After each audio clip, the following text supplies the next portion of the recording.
Baik dokter, sebelumnya langsung mulai aja dok webinar kita. Silakan dok share screen untuk materinya. Share screen ya? Iya.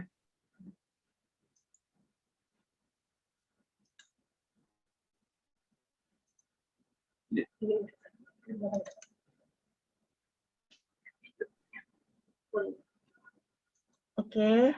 Kelihatan, Dr. Devi? Kelihatan dok. Ya. Oke ya. Baik, saya izin untuk off kamera ya dok.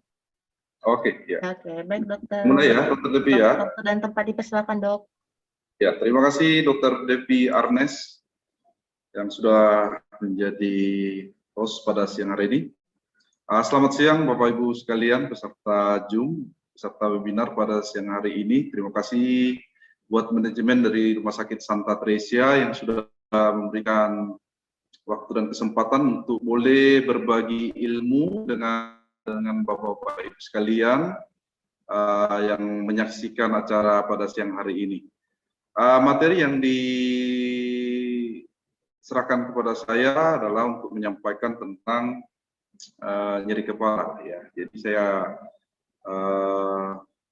menyusun suatu topik yaitu nyeri kepala di masa COVID-19, COVID-19. Nah, bagaimana solusinya? Oke, saya mulai. Ini kemarin ada hari Rabu, hari Selasanya, hari Senin kemarin ya. Jadi di rumah sakit kita, di Rumah Sakit Santa Teresia ada pasien. Ini contoh kasus nyeri kepala yang mau kita bahas pada siang hari ini. Seorang laki-laki 23 tahun, ya, jadi datang berobat di rumah sakit kita.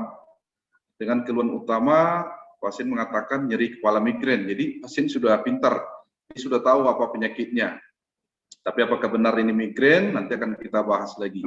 Jadi pasien datang dengan keluhan nyeri kepala migrain di kepala kiri. Nah, kalau kita nilai intensitasnya ringan, masih bisa aktivitas, tidak terganggu dengan pekerjaan. Kemudian keluhan dirasakan sudah 1 minggu. Tetapi sebelumnya pasien sudah juga ada keluhan di nyeri di bagian pipi kiri, ya, di bawah kelopak mata kiri. Kemudian sebelumnya juga pasien sudah mengeluh juga ada riwayat ada sakit gigi berlubang di gigi geraham atas kiri. Jadi gigi geraham paling pojok berarti ya, atas bagian kiri. Kemudian saat kita ke poli saraf, dia sudah berobat dulu ke dokter spesialis mata. Nah, saran dari dokter spesialis matanya disarankan si pasien tersebut untuk menggunakan kacamata. Memang disarankan demikian karena si pasien ini sudah mengeluh pemandangan kabur di mata kiri saat melihat jauh. Nah, tetapi apakah ini betul migrain atau ini jenis nyeri kepala yang lainkah? Nanti akan kita lihat lagi. Nanti akan kita bahas di slide paling terakhir. Itu contoh kasus nyeri kepala dan mungkin masih banyak kasus-kasus yang lain yang mirip dengan ini atau yang sering kita hadapi baik di poli saraf atau di puskesmas atau tempat praktek pribadi kita, akan kita sering berhadapan dengan kasus-kasus nyeri kepala seperti ini. Baik, untuk Bapak Ibu sekalian ketahui bahwa nyeri kepala ini kalau di masyarakat kita kadang pasien memberikan istilah ya, bisa menyatakan bahwa keluhan dia itu sebagai sakit kepala, bisa dengan menyebutkan itu sebagai pening, pusing, ya. Jadi kita harus sebagai dokter kita harus memperjelas lagi apa maksud dari si pasien mendefinisikan rasa sakit di kepalanya. Nah, ini contoh-contoh kasus, ini gambaran dari pasien sakit kepala bisa dirasakan oleh semua, oleh jenis kelamin laki-laki, perempuan bisa merasakan nyeri kepala ya. Ini anak-anak juga bisa merasakan sakit kepala. Ibu hamil juga sering juga bisa merasakan adanya keluhan nyeri kepala. Nah, sekarang kita akan membahas apa sih nyeri itu ya. Jadi nyeri kepala itu terdiri atas nyeri dan kepala. Jadi kita masuk ke definisi yang pertama ya. Jadi dari International Association for Study of Pain ya. International Association Study for Pain itu untuk tahun 2020 sudah membuat revisi setelah hampir 40-an tahun. Tidak ada revisi yang terbaru tentang definisi nyeri.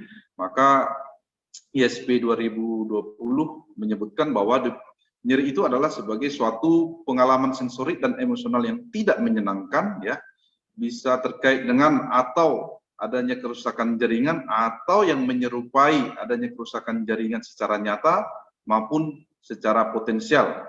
Ya, itu adalah suatu nyeri. Nah, definisi anatomi kepala, ya, jadi kepala itu adalah bagian tubuh kita yang mulai dari dagu, ya, dari dagu sampai bagian belakang, ya. Jadi di daerah yang bagian menonjol di daerah bagian belakang ini area occipital dan sebagian daerah tengkuk. Nah, itu definisi anatomi kepala. Nah, sehingga nyeri kepala itu apa? Ya, nyeri kepala itu sendiri atau sefalgia, ya, kalau di bahasa medisnya itu bisa kita artikan sebagai suatu pengalaman sensorik dan emosional yang tidak menyenangkan yang bisa terkait dengan atau adanya kerusakan jaringan atau menyerupai kerusakan jaringan, baik itu kerusakan jaringan secara nyata maupun potensi terjadi kerusakan jaringan mulai dari daerah dagu sampai kepala bagian belakang atau area occipital dan sebagian daerah tengkuk. Itulah definisi dari nyeri kepala atau sefalgia. Dari ISP 2020 sendiri mengatakan bahwa nyeri itu ada 6 hal utama yang perlu diperhatikan, bahwa satu, nyeri kepala itu adalah suatu pengalaman individu, ya, artinya setiap orang bisa merasakan ini dan itu dipengaruhi oleh faktor biologis, psikologis, dan sosial. Kemudian seorang bisa mengerti itu nyeri karena dia belajar dari pengalaman hidupnya. Jadi pengalaman hidup itu sendiri juga mempengaruhi orang terhadap persepsi suatu nyeri. Kemudian juga dikatakan di situ bahwa setiap keluhan nyeri yang disampaikan oleh setiap orang atau setiap pasien kita itu harus kita hormati, harus kita hargai, bahwa itu adalah sesuatu yang memang keluhan dari si pasien yang kita harus peduli terhadap keluhan itu. Kemudian ada lagi dikatakan bahwa ketidakmampuan mengkomunikasikan nyeri bukan berarti setiap orang atau makhluk itu tidak mengalami nyeri. Jadi bisa jadi nyeri itu dia rasakan tapi dia tidak bisa sampaikan, atau mungkin dia bisa pendam mungkin, ya, sehingga tidak disampaikan ke orang lain. Tapi bukan berarti dia tidak mengalami nyeri. Nah, jadi kemudian kita perlu perhatikan juga di kepala kita ini sih bagian apa sih yang termasuk organ-organ di kepala kita ini yang termasuk sebagai bagian dari nyeri. Jadi di kepala kita ini ada kulit, otot, tendon, ya, fascia, kepala dan leher. Nah, itu bagian dari nyeri. Ada mukosa dan sinus dan kapurnasi, gigi-gigi, ya, bagian dari telinga luar dan tengah, pembuluh darah di selaput otak, ya, kemudian selaput otak sendiri, ya, jadi ada tulang tengkorak juga, ya, ini bisa kita lihat di slide. Kemudian beberapa dari saraf kranial di kepala kita, ya, mulai dari nervus 5, 7, 9, 10, dan di saraf leher nervus finalis cervical 1, 2, 3. Ini adalah bagian-bagian dari kepala dan leher yang itu berkontribusi terhadap terjadinya nyeri. Jadi kalau ada potensi kerusakan di sana atau mungkin terjadi kerusakan yang secara nyata terjadi di daerah-daerah ini, di bagian-bagian ini, maka akan timbul terjadi nyeri. Nah, kalau berdasarkan konsep waktunya kita bagi dua, ya. Jadi ini suatu nyeri yang bersifat akut kurang dari 1 bulan. Kalau nyeri yang lebih dari 3 bulan kita sebut nyeri yang kronik. Nah, itu berdasarkan konsep waktunya. Kemudian berdasarkan tipe nyerinya, kalau kita lihat kerusakan jaringannya, keterlibatan jaringan yang terganggu, maka secara umum tipe nyeri itu ada 4. Ya, yang pertama ada nociceptif, ya. Pada nociceptif ini di sana tingkat kerusakan jaringan masih belum timbul, ya. Jadi nociceptif ini bisa digolongkan atas somatic pain dan visceral pain. Kemudian ada juga nyeri inflamatorik, jadi sudah ada lesi di sana, sudah ada kerusakan, sudah ada inflamasi, dan proses inflamasi ini sangat dibutuhkan untuk proses penyembuhan. Nah, kalau terjadi kerusakan pada sistem saraf, baik di sistem saraf perifer ataupun sistem saraf sentral, maka kalau ada kerusakan di sistem saraf tersebut akan mengakibatkan suatu kondisi yang disebut dengan nyeri neuropatik. Nah, nyeri fungsional, ini yang sering disebut sebagai psychogenic pain, ya. Itu adalah sebagai akibat ketidaknormalan pada sistem saraf pusat berupa peningkatan sensitivitas terhadap berbagai rangsangan. Jadi ini nyeri fungsional ini sering disebut psychogenic pain. Nah, proses nyeri membutuhkan ada suatu rangsangan, ya, nociception, kemudian ada persepsi, dan akibat dari proses nyeri tersebut itu akan mengakibatkan konsekuensi yang disebut sebagai suatu penderitaan atau perilaku nyeri.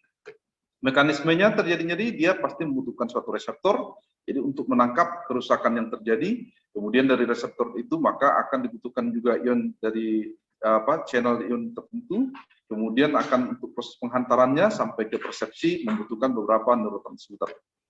Nah, kalau kita lihat dari proses penjelaran nyeri, maka diawali dari adanya suatu lesi pastinya. Jadi lesinya bisa di mana saja tadi, di bagian di kepala tadi kita saya sudah sampaikan tadi beberapa bagian pekan nyeri yang ada di dalam kepala kita. Nah, itu akan ditangkap oleh reseptor nyeri yang kita sebut sebagai nociceptor, bisa yang ada terdapat kalau nociceptor ini bisa terdapat di seluruh bagian tubuh kita, ya. Kemudian setelah ditangkap oleh reseptor nyeri tadi, maka akan diubah, akan ditransduksi, melalui proses transduksi, maka timbul suatu potensial aksi, ada impuls listrik di sana, dan itu akan dihantarkan melalui suatu proses yang disebut transmisi dari tepi ke sentral, ke brain, ya.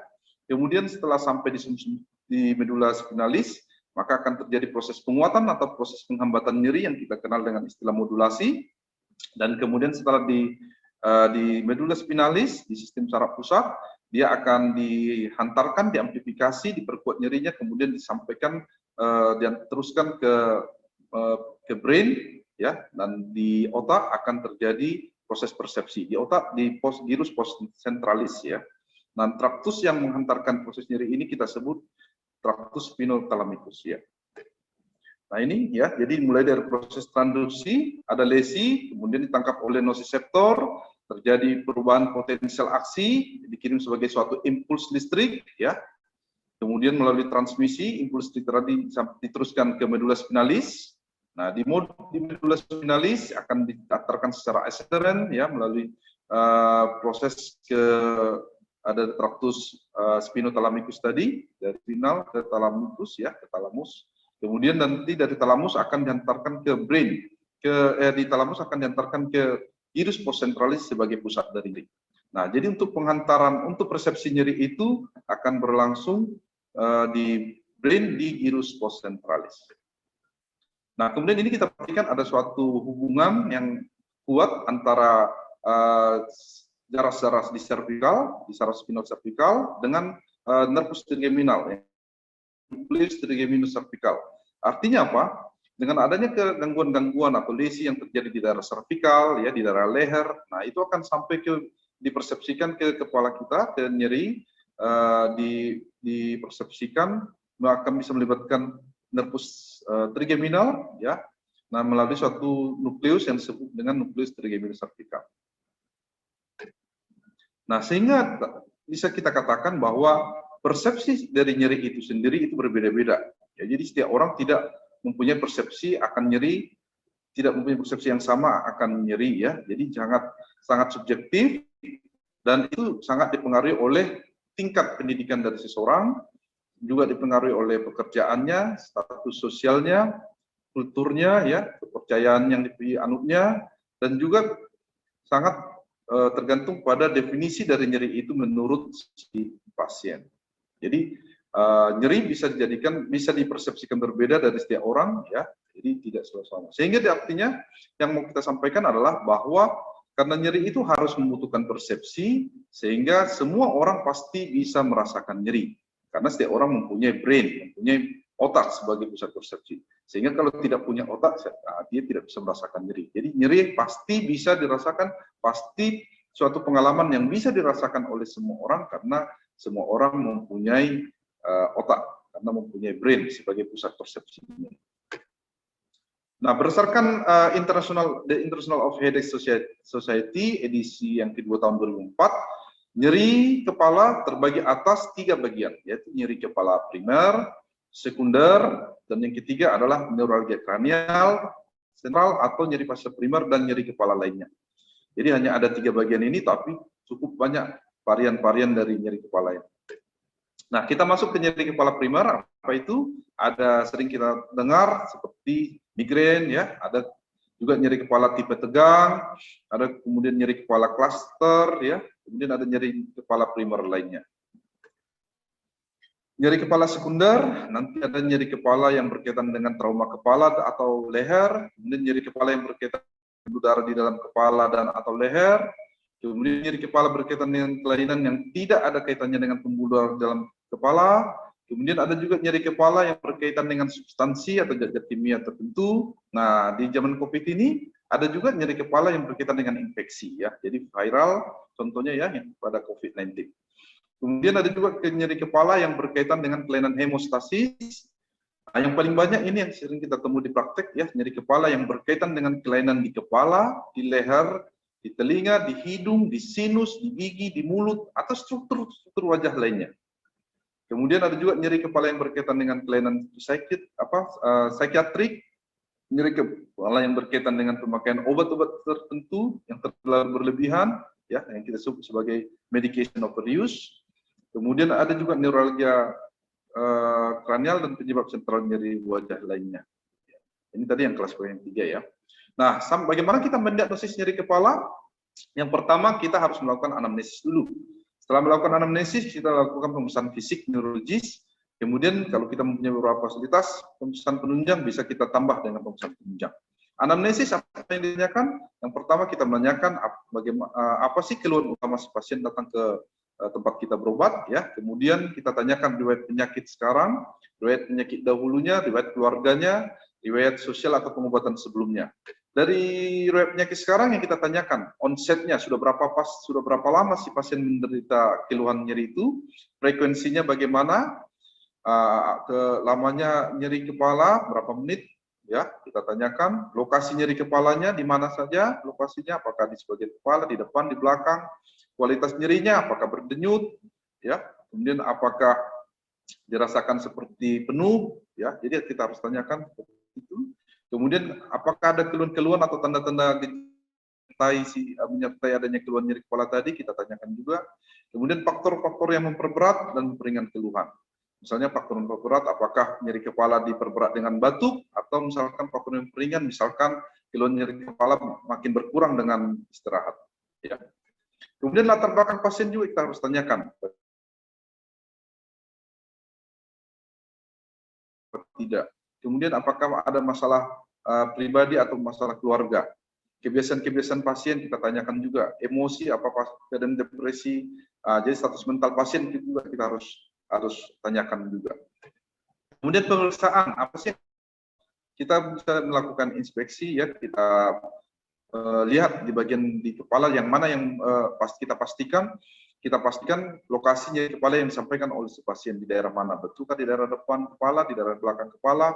Kemudian kita perlu melakukan juga palpasi, ya kita lakukan palpasi penekanan, apakah kita temukan adanya tender point, tender point atau rasa nyeri di beberapa titik nyeri di bagian kepala. Kemudian kita melakukan auskultasi, bisa kalau misalkan pada adanya bising kronis, ya bisa kita periksa dengan auskultasi. Kemudian pemeriksaan fisik neurologis, kita bisa melakukan pemeriksaan mata, kita lihat apakah ada konjungtifannya bagaimana, ada anemia apa tidak, ada teres apa tidak.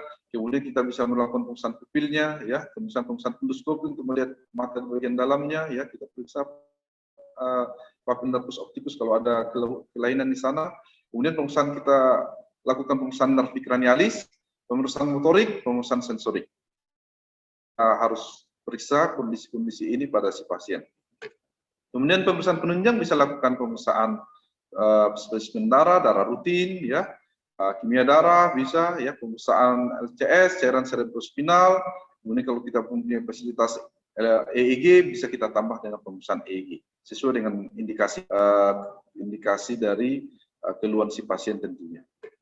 Kemudian pemeriksaan radiologis bisa kita lakukan pemeriksaan ronsen polos pada kepala, ya, kalau misalkan ada riwayat trauma kepala segala macam. Kemudian ronsen vertebra cervicalis kalau misalkan ada kecurigaan kelainan di daerah tulang leher. Kemudian pemeriksaan imaging yang lanjut bisa kita lakukan pemeriksaan CT scan kepala, bisa MRI kepala, bisa dengan atau tanpa kontras.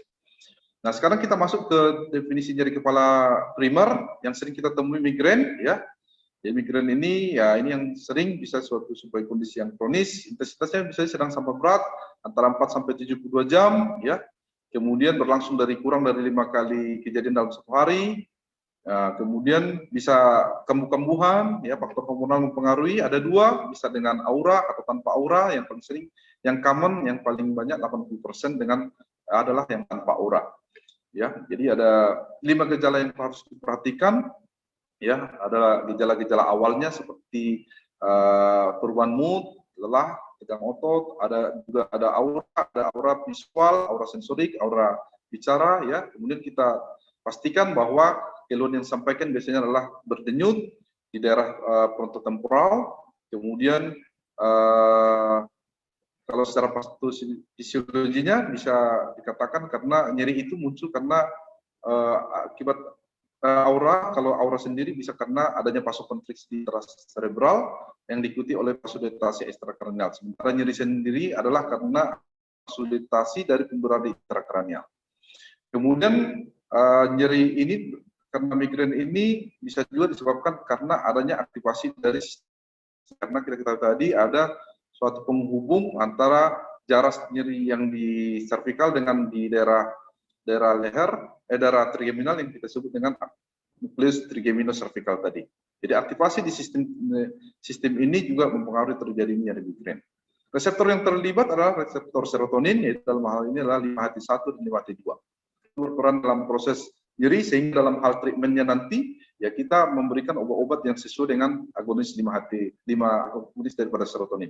Tujuan terapi yang jelas adalah abortif untuk menghentikan serangan dan profilaksis untuk mencegah terjadinya serangan-serangan berulang. Untuk terapi jangka panjang jelas untuk mengurangi frekuensi dan keparahan serangan, memperbaiki kualitas hidup pasien dan meningkatkan kualitas hidup pasien. Strategi penata laksananya tergantung dari kondisi si pasien datang saat ini. Kalau memang nyerinya berat, kita berikan terapi abortif. Tapi kalau nyerinya sudah terkontrol, bisa kita berikan terapi profilaksis. Laksananya bisa yang kita menghindari pemicunya, ya.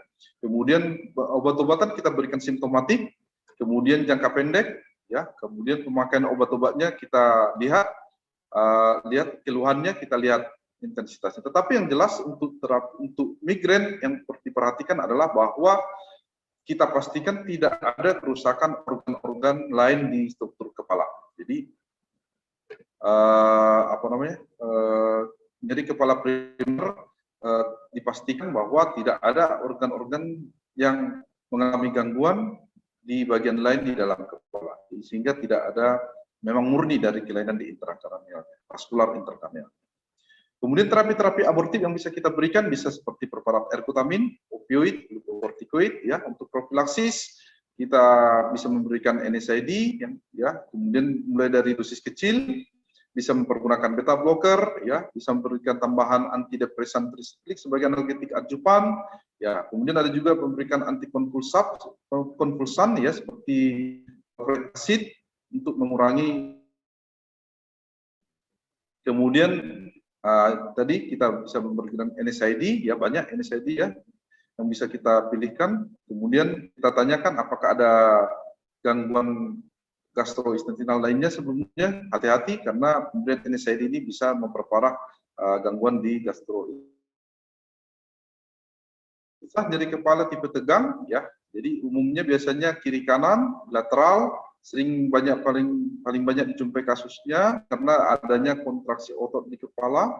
Tapi yang harus diperhatikan adalah karena ini adalah nyeri kepala primer, dipastikan kita harus memastikan bahwa tidak ada keluhan-keluhan lain, tidak ada keterlibatan kerusakan organ-organ lain di dalam kepala.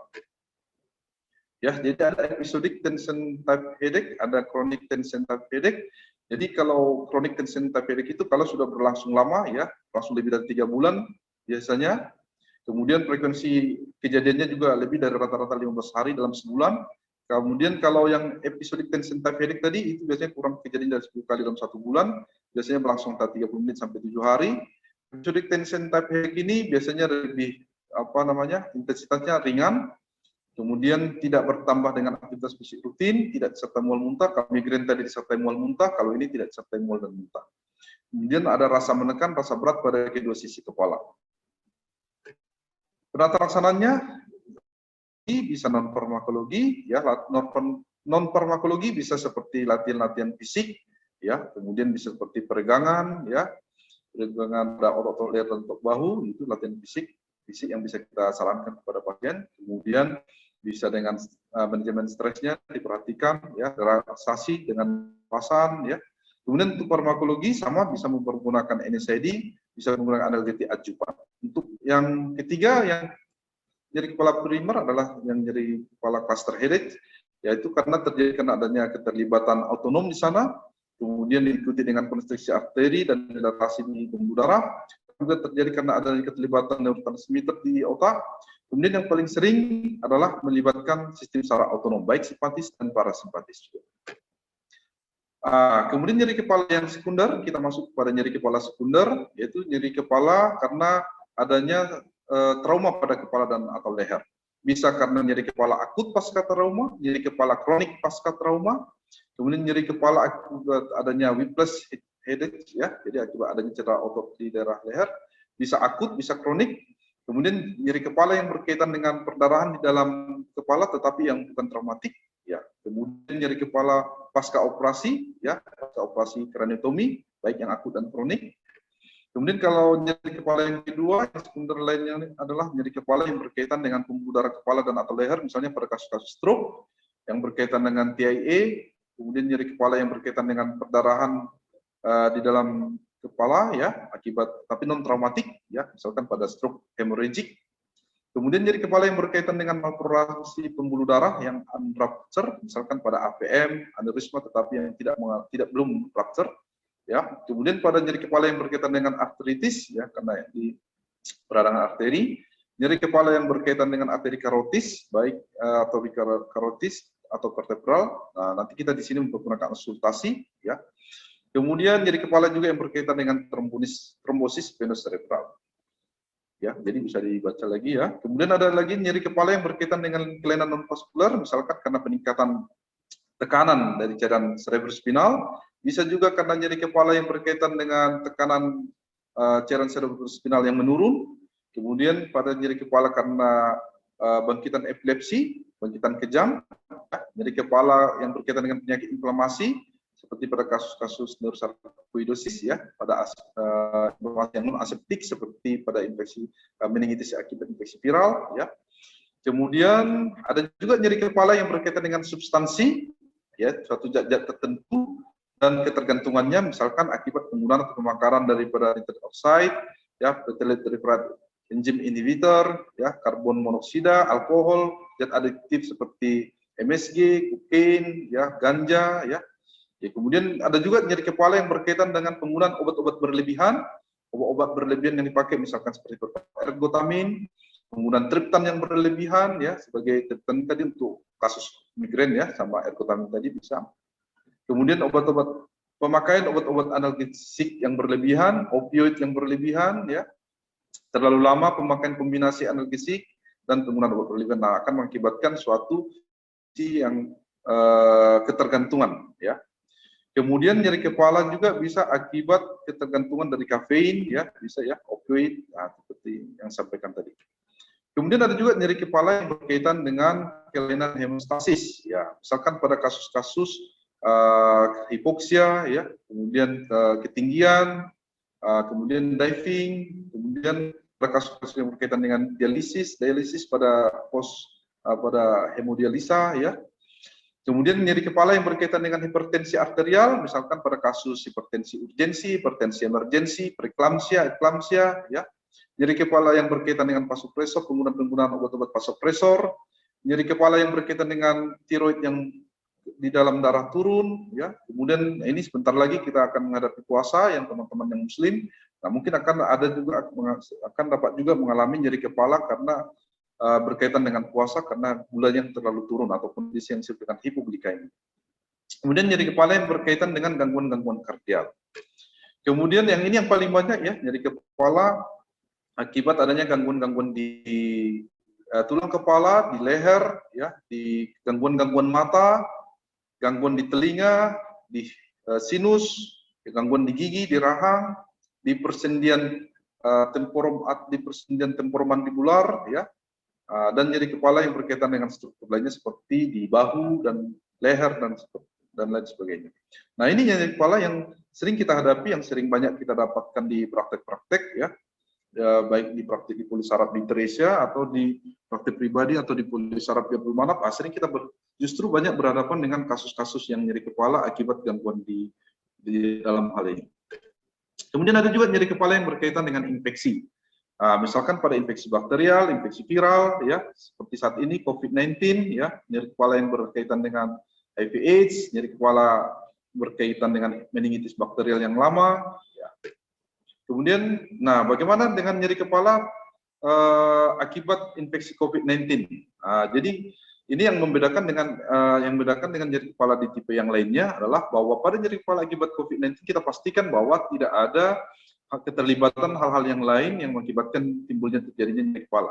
Ya, jadi biasanya pada COVID-19 ini nyeri kepala bisa dirasakan sebagian kepala atau menyeluruh, intensitasnya bisa ringan atau berat, biasanya berdenyut, berkaitan bisa diawali dengan gejala awal pilek, alergi atau sinusitis. Nyeri kepala yang dirasakan bisa terjadi di fase-fase awal demam atau justru di fase akhir infeksi COVID-nya. Dari penelitian dikatakan bisa berlangsung singkat atau berlangsung lama. Jadi pada lebih dari 10% pasien COVID dilaporkan oleh Mao et al. Bahwa bisa bertahan nyeri kepalanya lebih dari 72 jam. Nah, jadi ada gejala awal pendahulunya, ya gejala awalnya bisa dengan batuk, ya pada kasus sekitar 67,8%, bisa diawali dengan demam sekitar 43,8% saat sebelum dirawat dan 88,7% saat dirawat. Jadi pasien bisa mengeluh nyeri kepala saat sedang dirawat, itu dilaporkan oleh Mao et al. Sekitar 88,7%. Nyeri kepala akibat COVID-19 sendiri bisa disertai keluhan-keluhan penyerta neurologis, baik yang melibatkan sistem saraf pusat maupun sistem saraf perifer. Jadi yang keterlibatan sistem saraf pusat, misalkan pada kasus nyeri kepala COVID-19 bisa disertai dengan adanya penurunan kesadaran, atau nyeri kepalanya disertai dengan dizziness, keluhan liang, ya. Kemudian kalau yang melibatkan sistem saraf perifer, misalkan pada 5,1% kasus dilaporkan adanya gangguan penciuman, anosmia, ya. Kemudian ada juga gangguan penglihatan pada 1,4%, kemudian ada kesemutan. Nah, non neurologis lainnya bisa disertai dengan gangguan pencernaan seperti mual dan nafsu makan berkurang. Nah, patogenesisnya ya ada 5 mekanisme yang dianalisis sebagai mekanisme terjadinya nyeri kepala akibat infeksi COVID-19 ini. Pertama karena adanya infeksi yang berlangsung secara sistemik, dia menembus blood-brain barrier, kemudian mengakibatkan terjadinya encefalitis viral, mengakibatkan encephalopathy, bisa juga mengakibatkan akut cerebrovascular disease. Kemudian mekanisme yang kedua bisa terjadi karena keterlibatan dari sistem saraf pusat akibat adanya hipoksia yang ditimbulkan dari keterlibatan paru di saat infeksi COVID-19. Jadi karena keterlibatan paru, terjadi infeksi di paru, mengakibatkan hipoksia, mengakibatkan kerusakan pada sistem saraf pusat. Nah, sebelum itu akibat adanya kondisi infeksi di paru tadi akan mengakibatkan terjadinya eksudasi cairan di jaringan interstisial paru, mengakibatkan terjadinya penurunan pertukaran udara di paru, sehingga metabolisme anaerob terjadi meningkat di paru, terjadi pertukaran metabolisme anaerob di otak, asam lambung diproduksi tinggi, mengakibatkan adanya vasodilatasi. Vasodilatasi inilah yang mengakibatkan, dan edem otak inilah yang mengakibatkan adanya nyeri kepala. Kemudian adanya edem otak yang terlalu luas juga dapat mengakibatkan terjadi penurunan kesadaran. Mekanisme yang ketiga adalah adanya keterlibatan dari sistem saraf tepi. Jadi keterlibatan di sistem saraf tepi ini dalam hal ini adalah akibat adanya migrasi dari kumannya sendiri dari COVID-19 melalui ujung-ujung saraf motorik atau sensorik secara anterograd atau retrograd ke otak melalui bulbus olfaktori, sehingga sering kita temukan, tidak jarang kita temukan, ada tadi dilaporkan 5,1% pasien COVID-19 datang ke praktek atau ke fasilitas kesehatan terdekat karena gangguan penghidup. Jadi di sana adalah karena adanya kerusakan pada sistem saraf tepi. Kemudian mekanisme yang lain adalah karena reaksi sistem imun, di mana infeksi daripada COVID-19 dia akan mengaktifasi sel glia, merangsang peningkatan pelepasan interleukin 6 yang berperan dalam terjadinya badai cytokine dalam di tubuh kita. Kemudian yang mekanisme yang lain yang dilaporkan adalah adanya aktivasi daripada reseptor target. Dalam hal ini adalah reseptor ini adalah merupakan target dari COVID-19. Akibatnya apa? Aktivasi di target ini di reseptor ini akan memicu terjadinya peningkatan darah, sehingga akan memicu terjadinya peningkatan risiko stroke, baik stroke non hemorrhagic atau hemorrhagic. Mo et al. Melaporkan bahwa kasus COVID-19 ini dilaporkan ada sekitar 2,8% kasus. Kemudian ada juga nyeri kepala yang berkaitan dengan kelainan somatik, juga berkelainan dengan kelainan psikiatri sendiri. Kemudian ini pembagian yang ketiga dari nyeri kepala adalah neuralgia kranial atau neuralgia fasial dan atau neuralgia fasial primer lainnya. Di sini ada sekitar, ini saya tampilkan ada beberapa contoh kasus-kasus yang berkaitan dengan neuralgia di kranial atau fasial. Jadi ini tidak termasuk nyeri kepala primer dan juga tidak termasuk sebagai nyeri kepala sekunder. Jadi kasus-kasus dari 15 hal yang saya presentasikan pada saat ini, yang sering kita temukan di praktek atau di rumah sakit adalah yang neuralgia trigeminal, ya, kemudian neuralgia hospital, dan nyeri kepala yang berkaitan dengan herpes zoster, baik secara akut atau karena kronis. Nah, bagaimana penata laksananya? Penata laksananya bisa dilakukan secara farmakologi dan non farmakologi. Nah, untuk farmakologi sendiri, kita memberikan terapi-terapi farmakologi, kita pertama-tama kita harus memastikan intensitasnya yang dihadapi oleh pasien.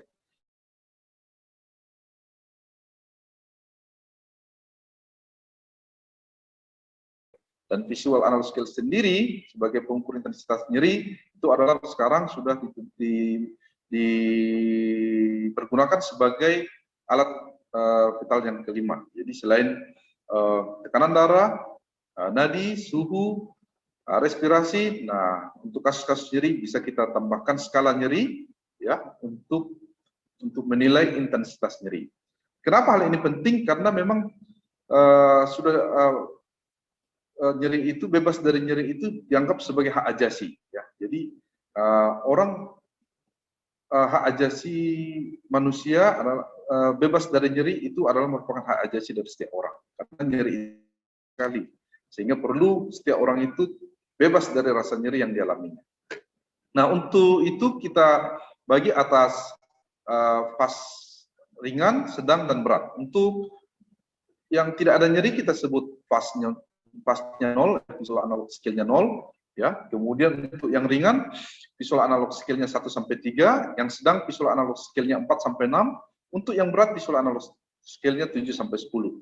Nah, skala berdasarkan ini kita bisa memberikan skala verbal dari nyeri kepala yang dirasakan oleh pasien. Jadi untuk yang fase 1 sampai 3 kita sebut nyeri ringan, jadi masih hilang timbul, masih bisa melakukan aktivitas sehari-hari. Fase 4 sampai 6 masih sedang, moderate, ya, masih nyeri kepala sudah dirasakan mengganggu aktivitas, tetapi belum sampai menghalangi kegiatan sehari-hari, artinya pasien masih bisa melakukan aktivitas, tapi memang terasa terganggu, kemudian belum sampai membutuhkan tidur untuk mengurangi nyerinya. Tetapi untuk yang sampai nyeri yang berat, untuk skala nyeri 7 sampai 10, nyeri sudah dirasakan terus-menerus sepanjang hari, sudah cukup mengganggu, aktivitas juga sudah terganggu, penderita juga sudah harus membutuhkan istirahat, dan terkadang pasien sudah harus sampai dirawat inap. Nah, terapinya WHO kita mempergunakan prinsip terapi yang kita kenal dengan WHO 3-step basic ladder, ya. Jadi untuk nyeri skala ringan fase 1 sampai 3, maka kita boleh memberikan pilihan terapi farmakologi seperti analgetik non opioid dan analgetik adjuvan. Untuk nyeri yang sedang, yang skala visual analog scale-nya 4 sampai 6 tadi, kita boleh memberikan pilihan terapi dari golongan analgetik non opioid ditambah analgetik adjuvan, dan boleh dikombin dengan mild opioid, ya, jadi opioid yang ringan. Tetapi untuk yang nyeri-nyeri yang berat, yang skala nyerinya 7 sampai 10, maka boleh kita mempergunakan kombinasi opioid, kombinasikan dengan analgetik advan dan strong opioid. Nah, titik tangkap kerja tadi dari farmakologi tadi ada yang bekerja di sistem saraf terapi, ada yang bekerja di brain, ya, ada yang bekerja di medula spinalis. Ini ada beberapa obat-obat, pilihan obat-obat, dan di mana titik tangkap kerjanya bisa kita lihat pada slide tersebut. Nah, untuk prinsip dasar di pengobatan farmakologi adalah bahwa pada prinsipnya kita harus menentukan apa sih kausa, apa sih etiologi, atau bagaimana sih mekanisme terjadinya nyeri kepala. Jadi kalau memang penyebabnya adalah karena infeksi, kita tentukan infeksinya apa, bakteri atau viral. Kalau dia bakterial, berarti kita mempergunakan salah satu treatmentnya antibiotik. Kalau dia viral, maka kita mempergunakan antiviral sebagai bagian dari treatment dasarnya. Nah, kemudian kalau sudah itu, kita bisa memberikan juga bantuan pengobatan psikologik untuk pasien-pasien yang ada keterlibatan gangguan pada kondisi mentalnya. Kemudian kalau tahap selanjutnya bisa kita mempergunakan obat-obatan seperti obat-obatan yang lain, ya, seperti pengobatan-pengobatan fisik seperti terapi-terapi relaksasi, ya, terapi kompres dingin, kompres hangat untuk tambahan dari terapi pengobatan yang pertama dan yang kedua tadi. Nah, bagaimana dengan penata laksana non farmakologi? Nah, untuk non farmakologi ada beberapa pilihan. Bisa yang pertama ada CBT atau treatment, itu sebagai kombinasi antara psikoterapi dan terapi perilaku, menggabungkan terapi kognitif dengan perilaku, latihan relaksasi, dan kemudian hal ini dipergunakan untuk mengubah sikap dan perilaku negatif dari si pasien. Jadi kita berikan kepada pasien-pasien yang kesulitan untuk menerima keluhan nyeri itu sendiri. Jadi selain tambahan terapi-terapi farmakologi, kita boleh memberikan terapi-terapi tambahan berupa pendekatan secara kognitif, ya. Jadi pendekatan kognitif dan pendekatan behavior untuk pada pasien-pasien tersebut. Ini dikatakan itu yang punya pola pikir negatif, yang sulit menerima keadaan nyerinya, kemudian yang ada respon stres dan cemas yang berlebihan, ya. Jadi bisa kita kombinasikan untuk tambahan terapi farmakologi tadi. Kontraindikasinya kita lihat bahwa terapi CBT tidak penderita yang tidak tertarik dengan terapi tersebut. Kemudian ada keluarga-keluarga atau pasien yang penyakit itu sendiri. Jadi bukan karena memang murni karena suatu penyakit, karena infeksi atau gangguan biomedik, ya, sehingga di mana pengobatan secara pendekatan psikiatri di sana tidak begitu relevan. Nah, ada juga pendekatan farmakologi non farmakologi lainnya seperti yang kita kenal dengan biofeedback, ya. Jadi dengan memberikan feedback, memberikan umpan balik kepada pasien biasanya kita membutuhkan alat-alat seperti EMG, ya, alat sensor untuk sensor suhu, sensor heart rate. Jadi dengan memberikan stimulasi tertentu, kita perlihatkan kepada pasien di dalam kondisi yang cemas, bagaimana perubahan yang terjadi pada detak jantungnya, pada perubahan pada suhunya, ya. Jadi kalau misalkan pasien dalam kondisi relaksasi, kita tunjukkan kepada pasien respon dari tubuhnya, respon suhu dan respon jantungnya. Kemudian kalau pasien sedang kondisi cemas, kondisi stres, ya, saat pemeriksaan, nah kita akan lihat perubahan pada suhu dan perubahan detak jantungnya. Nah, hal ini kita sampaikan kepada pasien sehingga pasien sendiri bisa mengerti respon tubuh dia saat dia sedang dalam kondisi stres atau saat dia dalam kondisi rileks. Nah, kemudian ada juga terapi yang pernapasan atau terapi relaksasi, ya, jadi pasien disuruh relaksasi, rileks, ya, tarik napas panjang. Nah, itu cukup membantu untuk mengurangi nyerinya. Kemudian pengalihan, ya, jadi kita mengalihkan fokus perhatian pasien, jadi supaya pasien tidak terlalu fokus memikirkan penyakitnya sendiri. Jadi kita sebut dengan distraksi.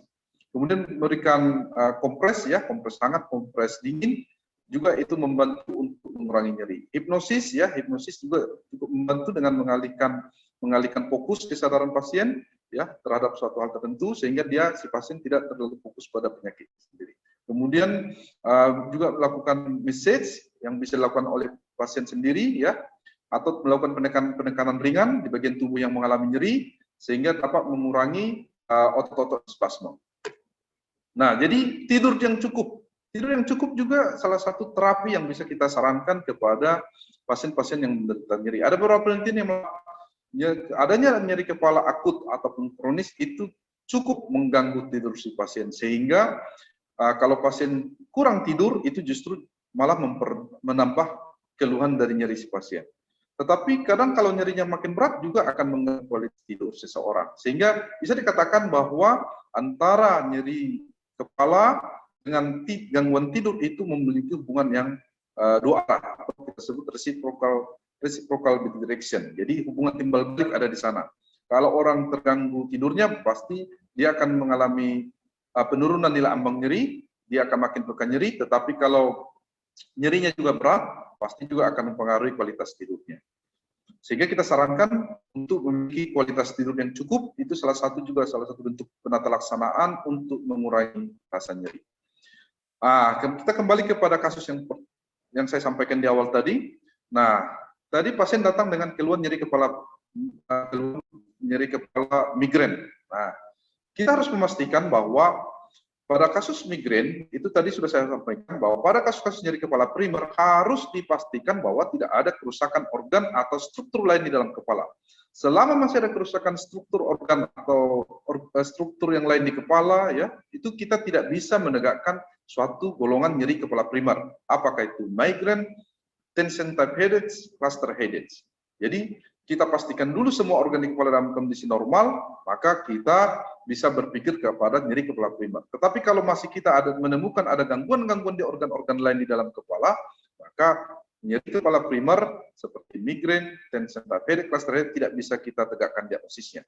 Nah, dalam ini pasien, dari anamnesis pasien, kita menemukan bahwa pasien mengeluh adanya kerusakan, adanya nyeri di gigi, ada riwayat nyeri di gigi belakang. Kemudian juga oleh dokter mata juga ditemukan adanya penurunan visus mata kiri. Kemudian ada juga nyeri ketok di pipi kiri yang menunjukkan kemungkinan itu adalah sitis maksilaris. Nah, berdasarkan adanya keluhan-keluhan tambahan, adanya gangguan di kerusakan organ di kepala ini, maka nyeri kepala migrain sebagai bentuk dari nyeri kepala primer tidak bisa kita tegakkan diagnosisnya. Kemudian, pada nyeri kepala migrain seperti yang disampaikan oleh pasien tadi, itu tidak sesuai, karena intensitas nyeri yang dirasakan adalah ringan, hanya skala nyeri 2 dan 3. Sementara pada teori tadi dikatakan bahwa nyeri kepala primer migrain itu biasanya intensitas nyerinya adalah sedang dan berat.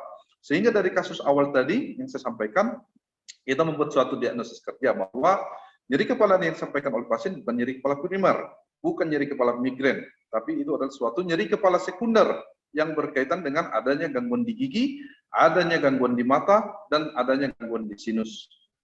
Nah, pada kasus tadi kemarin kita menyarankan si pasien untuk menindaklanjuti, mengikuti saran dari dokter mata untuk mempergunakan kacamata. Kemudian kita sarankan juga pasien konsultasi lanjutan ke dokter gigi dan dokter spesialis THT. Mudah-mudahan dengan hal ini dikerjakan pada kasus yang tadi, itu akan membantu pasien menghilangkan nyeri kepalanya. Sehingga dari penyampaian dari awal sampai akhir tadi, maka ada pesan yang mau kami sampaikan adalah, pertama, nyeri kepala ini perlu kita ingat bahwa ini adalah suatu pengalaman yang tidak menyenangkan dari setiap orang berhak terbebas dari rasa nyeri ini.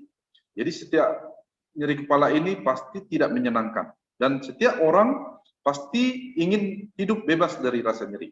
Kemudian yang kedua, nyeri kepala kalau dari yang pemaparan tadi kita lihat sangat variatif, bentuknya sangat banyak variasinya, sehingga perlu kita mengenali jenis-jenis nyeri kepala yang sedang dialami oleh seseorang. Harus tepat kita menentukan ini apakah nyeri kepala primer, nyeri kepala sekunder, neuralgia fasial. Kemudian kita sudah menentukan jenis nyeri kepala, baru kita akan dapat memberikan penata laksanaan yang sesuai. Kemudian karena banyaknya pilihan terapi, dengan pengobatan atau pengobatan tadi, memang teori teori juga beberapa penelitian juga melaporkan memang hal-hal itu semua bisa membantu mengurangi nyeri. Maka sebelum mempergunakan obat atau tindakan non farmakologi yang akan kita pakai untuk mengatasi nyeri kepala, perlu kita konsultasikan terlebih dahulu kepada dokter, baik dokter umum atau dokter spesialis saraf, baik yang ada di fasilitas kesehatan yang terdekat, untuk memastikan manfaat dan kerugiannya. Kemudian yang mau kami sampaikan lagi, di masa pandemi ini, supaya kita semua terhindar dari nyeri kepala sekunder akibat terkena infeksi COVID-19, maka tetap kita perlu memperhatikan dan mentaati protokol kesehatan yang sudah disampaikan pemerintah kita, yaitu tetap melakukan 5M, memakai masker, mencuci tangan, menjaga jarak, mengurangi mobilisasi atau mengurangi pergerakan, dan menghindari keramaian. Itu yang bisa mungkin saya sampaikan, Dr. Devi. Saya kembalikan ke Dr. Devi Arnes. Ya, silakan. Oke, baik dokter. Terima kasih atas pemaparan materinya, Dok. Sangat lengkap sekali. Ini Dok, ternyata kita banyak sekali yang nonton Dok di live IG kita juga.